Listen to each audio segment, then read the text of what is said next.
আসসালামু আলাইকুম। সরকারি চাকরিজীবীদের মহার্ঘ ভাতা দিয়েছে। চলুন আমরা মহার্ঘ ভাতার হারটা দেখে নেই।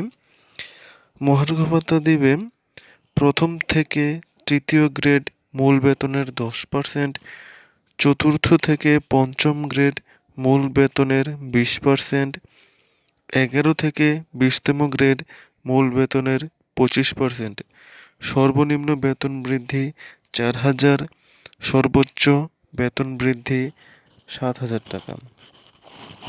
কোনো সরকারি চাকরিজীবী 4,000 টাকার কম ভাতা পাবে না।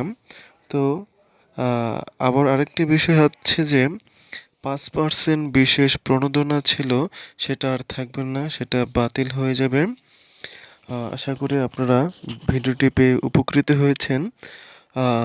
এই মহার্ঘ ভাতা সম্পর্কিত আরও আপডেট তথ্য পেতে চাইলে অবশ্যই চ্যানেলটি সাবস্ক্রাইব করবেন এবং ভিডিওটি দ্রুত শেয়ার করে দিন আপনার পরিচিত কলিগকে এবং অন্যান্য পরিচিত সরকারি চাকরিজীবীদেরকে জানার সুযোগ করে দিন। মহার্ঘ ভাতার পার্সেন্টেজ নির্ধারণ হয়ে গেছে, সর্বনিম্ন 4,000 এবং সর্বোচ্চ 7,800 টাকা। অবশ্যই চ্যানেলটি সাবস্ক্রাইব করবেন আপডেট তথ্য পেতে। ধন্যবাদ সবাইকে।